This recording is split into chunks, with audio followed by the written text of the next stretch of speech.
"You're abandoning your family, Rebecca." My mom's voice thundered through the phone, cutting through the silence of my office. I pinched the bridge of my nose, already feeling the tension settle in. "Mom, I've explained this 100 times. I can't keep bailing Brian out. He's 30 years old. He needs to take responsibility for himself." Her response was immediate, sharp, and full of the same guilt-laden reproach I'd heard countless times before. "He's your brother. Family is supposed to help each other." I glanced at the neatly stacked paperwork on my desk, reminders of the long hours I worked to maintain my stability. "I've helped him, Mom. For years. This isn't about family. It's about the fact that he doesn't care.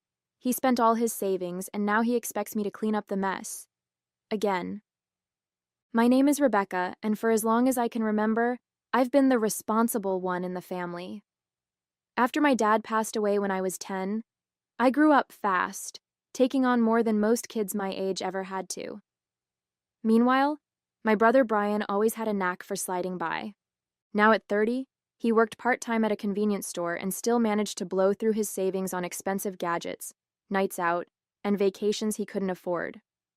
When his landlord threatened to evict him, my mom didn't ask. She demanded that I cover his rent. I refused. That decision sent my mom and Brian into a tailspin. 2 days later, I woke up to a notification on my phone. My heart sank as I opened Facebook and saw a long post from my mom. "Family should stick together, but sadly, not everyone believes that. Some people would rather abandon their own blood than lift a finger to help. It's a shame when greed comes before family values. I'm truly disappointed." The comments poured in. People I hadn't seen in years chimed in, offering sympathy and criticizing me for being selfish or uncaring. And then there was Brian's post. "I never thought my own sister would leave me out in the cold, but I guess money means more to her than her family. At least I know who really has my back. Thanks, Mom." The words stung, but not as much as the betrayal. They were painting me as a villain to everyone we knew, twisting the story to make me look heartless.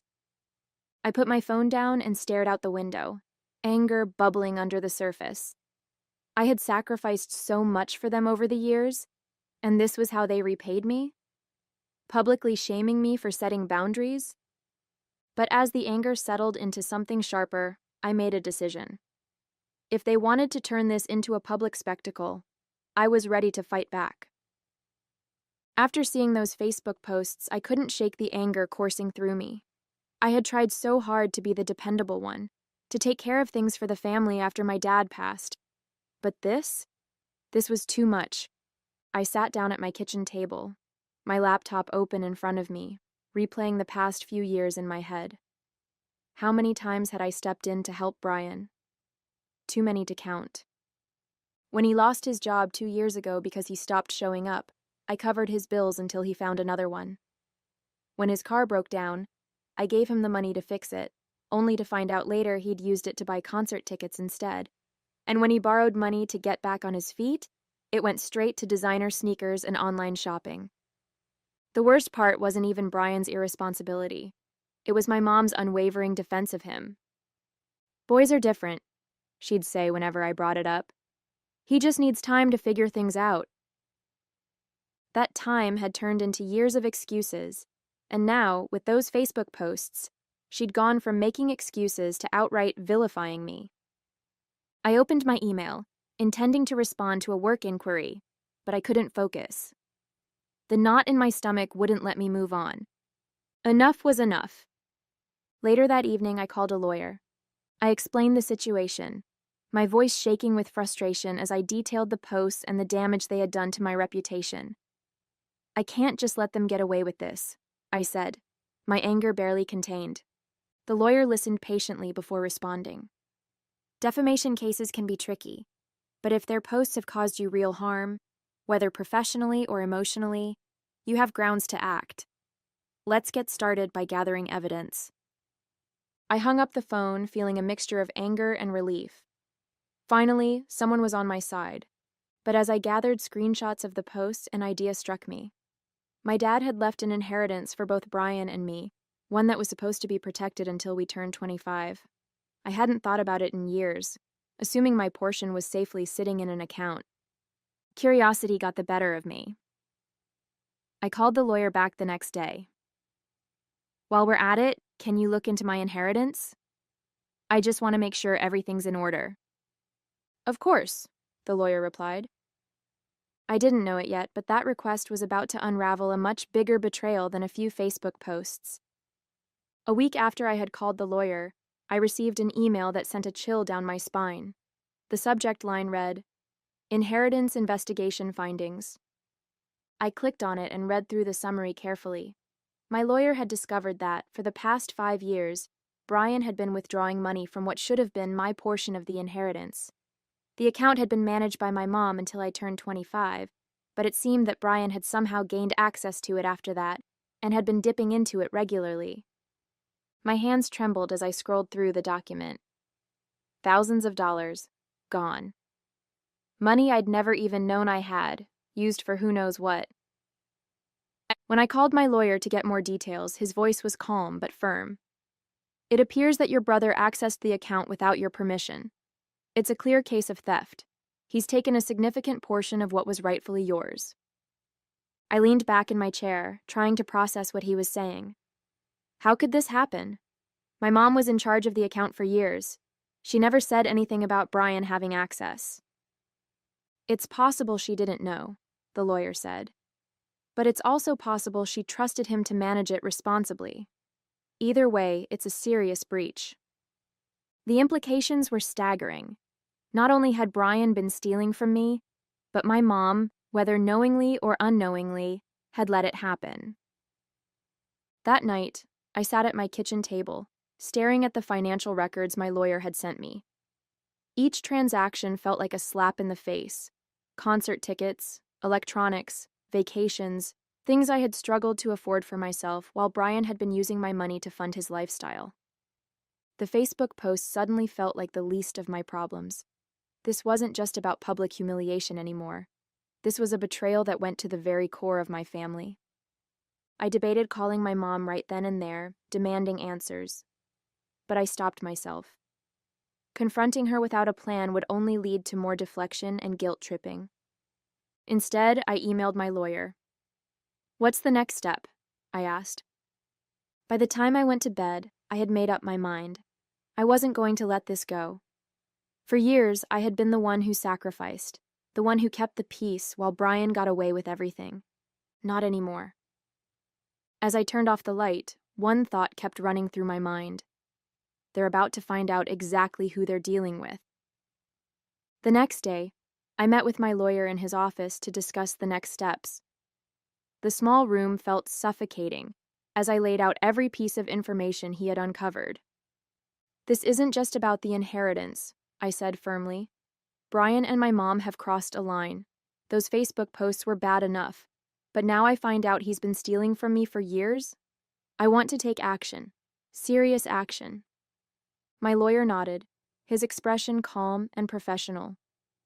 "We'll start by filing for defamation based on the social media posts. But regarding the inheritance theft, we'll need to pursue a separate case. It's straightforward given the records we have, but it might get messy." "Messy doesn't bother me," I replied, crossing my arms. "I'm done letting them walk all over me." That evening, I called my mom. I needed answers, whether she was complicit in this or just blindly trusting Brian. "Hi, Mom," I said, my voice steady.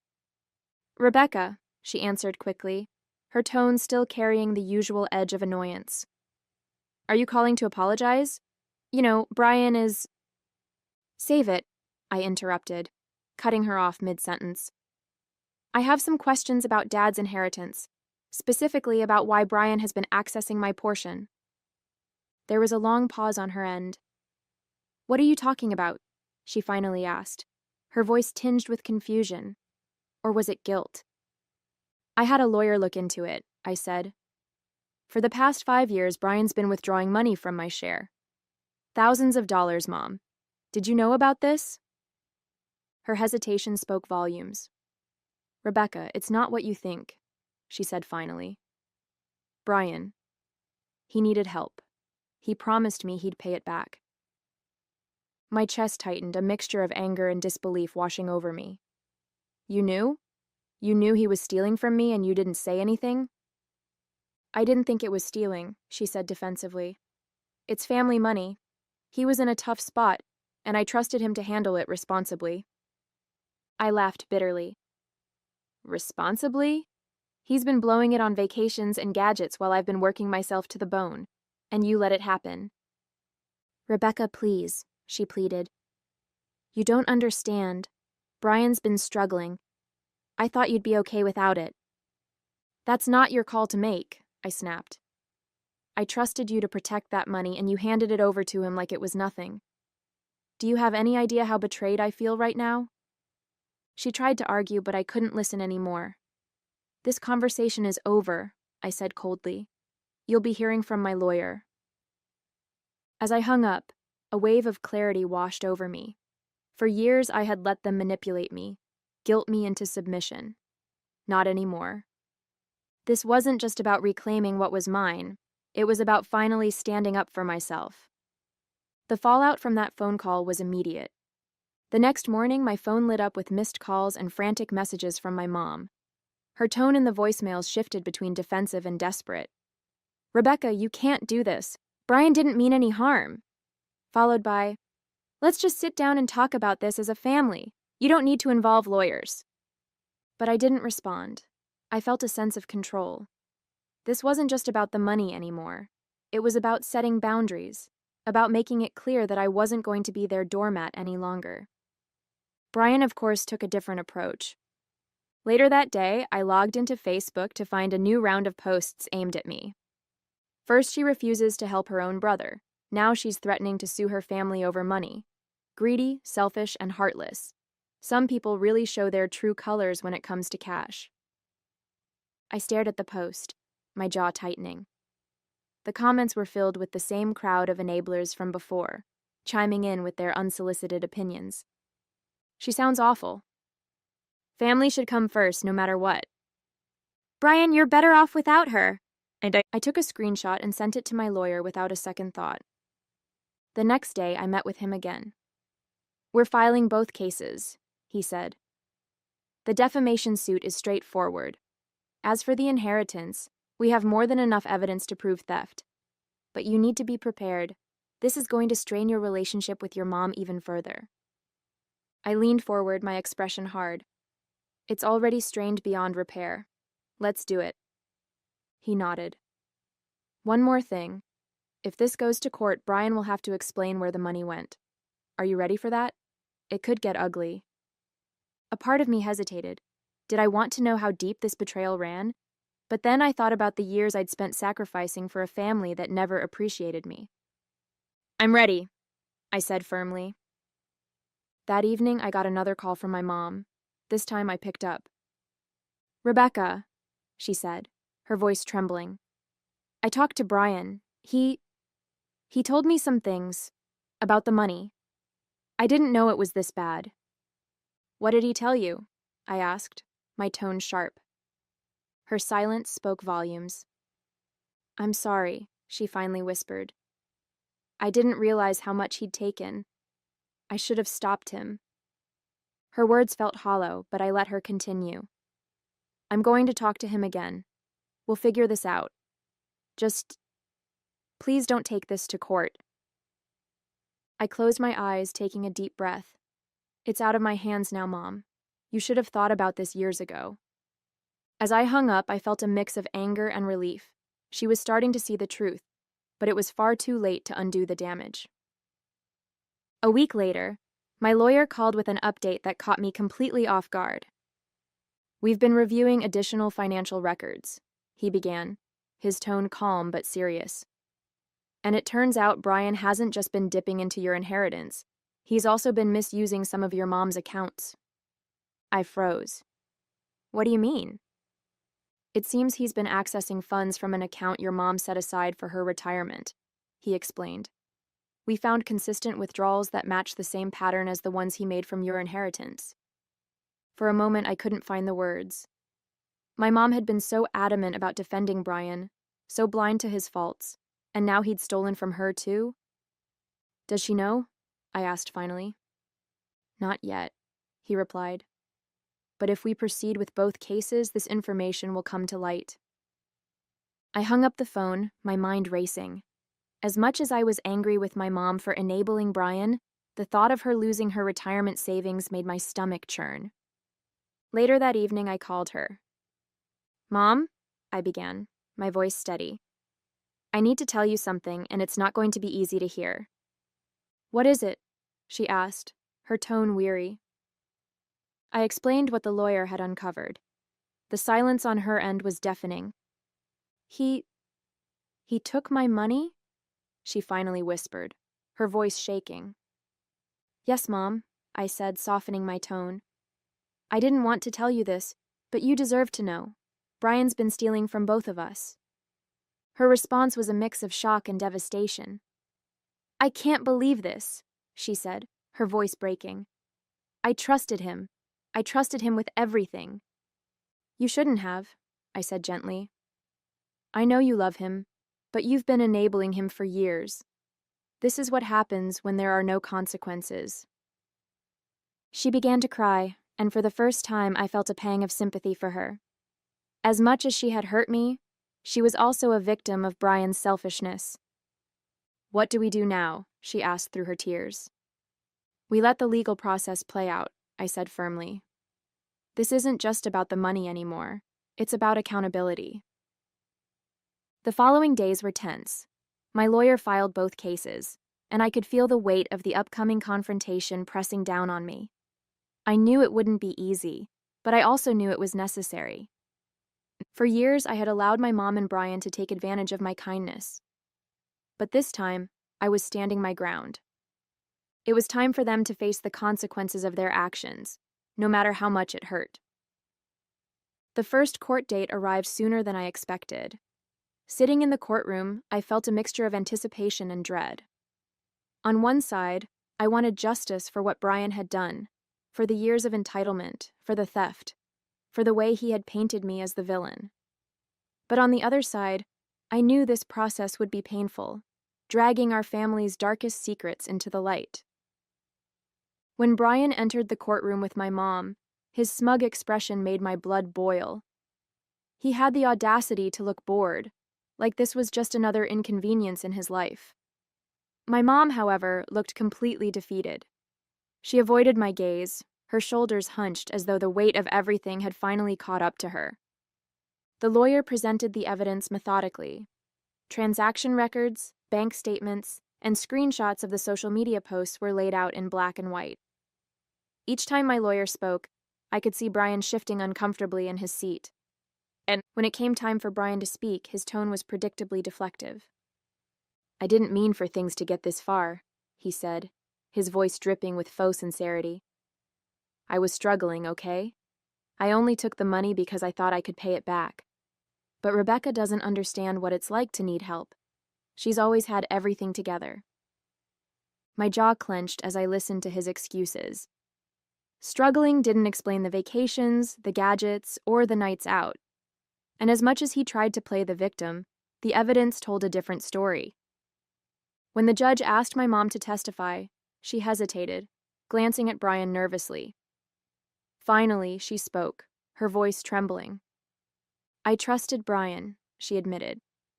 I thought he'd use the money responsibly, but I didn't know how much he'd taken, or what he was using it for. I didn't realize how much he'd hurt Rebecca. Her words stung, but they also carried a glimmer of accountability. She was acknowledging the truth. The court ruled in my favor. Brian was ordered to repay the money he had stolen, and the defamation case was settled with a public apology that both he and my mom had to issue online. It wasn't a perfect victory. I knew it would take years for Brian to pay back what he owed, and the apology, while satisfying, didn't erase the damage they had done. But it was a start. As we left the courtroom, Brian shot me a glare. I hope you're happy, he spat. I am, I said simply, meeting his gaze without flinching. My mom lingered behind, her eyes filled with tears. Rebecca, I don't know how to make this right, she said quietly. You start by being honest, I replied. With me, with yourself, and with Brian. No more excuses. She nodded slowly, her face a mix of guilt and sadness. I'll try, she whispered. That evening I sat in my apartment, reflecting on everything that had happened. The courtroom battle was over, but the real work was just beginning. Setting boundaries with my family wasn't going to be easy, but I felt like I had the strength to do it. And as much as it hurt to see my mom and brother for who they really were, I felt a sense of relief knowing I had finally stood up for myself. In the weeks following the court ruling, life felt oddly quiet. I wasn't inundated with calls or messages from my mom anymore, demanding that I be there for Brian or solve their latest crisis. It was as though the verdict had forced her to take a step back, or maybe she was just too embarrassed to face me. But the silence didn't feel empty. It felt like peace. One afternoon, as I sorted through my bills at the kitchen table, my phone rang. The caller ID flashed my mom's name. For a moment, I considered letting it go to voicemail, but something compelled me to pick up. Hi, Mom, I said, keeping my tone neutral. Hi, Rebecca, she replied, her voice hesitant. I've been thinking a lot about everything. About the inheritance, the court case, Brian. I waited, unsure of where this was going. I didn't want to believe it at first, she continued. But I can't ignore the truth anymore. You were right. About him, about me. I let him take advantage of you, and I stood by while he hurt you. I'm so sorry. Her words hit me harder than I expected. For years I had dreamed of an apology like this, but now that it was here, I didn't know how to feel. Thank you for saying that, I said finally. But it's not just about apologizing, Mom. It's about changing. For years I've let you and Brian treat me like I didn't matter. That has to stop. She sighed. I know. I've been thinking about how I can do better. I just hope it's not too late to fix things between us. I didn't respond right away. It's not too late, I said eventually, but it's going to take time. Meanwhile, Brian had gone radio silent. Part of me wondered if he was plotting some sort of revenge, but my lawyer assured me the legal agreements made it impossible for him to retaliate financially. Still, I knew better than to trust him. One afternoon, I received a notification that Brian had posted on Facebook. Against my better judgment, I opened it, bracing myself for another round of vitriol. Instead, I found a post that was markedly different from his usual tone. I want to apologize to everyone I've hurt, especially my sister, Rebecca. I made mistakes I can't undo, and I'm working to make things right. I know it'll take time, but I hope she'll eventually forgive me. I didn't know whether to laugh or cry. Was he actually trying to take responsibility, or was this just another performance? Either way, I decided not to respond. I wasn't ready to open that door again. Not yet. In the months that followed, I began to rebuild my life. I threw myself into work, pursued hobbies I'd neglected, and even started planning a long overdue vacation. My relationship with my mom remained fragile but functional. She made an effort to call me weekly, not to complain or demand anything, but to ask how I was doing. It was a small step, but it felt significant. As for Brian, I kept my distance. The court had forced him to pay back the money he had stolen, but I knew it would be years before I saw most of it. That was fine by me. I wasn't holding my breath for his redemption. What mattered most was that I had finally reclaimed my power. Months later, I found myself sitting on my balcony with a cup of tea, watching the city lights twinkle in the distance. For the first time in what felt like forever, I wasn't thinking about my family or their endless demands. Life had changed in ways I never thought possible. The constant tension that used to weigh on my shoulders had lifted, replaced by a calm I didn't know I was capable of. I had always thought that standing up for myself would mean losing everything, my family, my sense of belonging. But instead, it had given me something I'd been searching for all along: peace. My mom and I had begun to rebuild our relationship, but it was slow. She still called once a week, often to update me on small things like her garden or a book she was reading. These conversations felt lighter, freer, as though the weight of unspoken expectations had finally disappeared. As for Brian, he remained distant. His court-ordered payments came in sporadically, and while I appreciated the restitution, I didn't depend on it. The truth was, I didn't need his apology or his money to move forward. I had learned to stand on my own, not out of anger or spite, but out of respect for myself. And that was enough. As I reflected on everything that had happened, I realized the most significant change wasn't in my family, it was in me. For years, I had been caught in a cycle of seeking approval from people who only seemed to take me for granted. I had bent over backward to support my family, sacrificing my own happiness and stability in the process. But standing up for myself, even when it was hard, had shown me a different path. My mom's tentative efforts to rebuild our relationship were a small comfort. She was trying, in her own way, to make amends. While I didn't fully trust her yet, I could see glimpses of the mother I'd hoped she could be, someone who cared about me for who I was, not just for what I could provide. Brian, on the other hand, was a different story. His attempts at public apologies felt hollow, and I wasn't ready to let him back into my life. Maybe one day I'd be able to forgive him, but that day wasn't today. What mattered most was that I had learned to set boundaries, to value my own time and effort.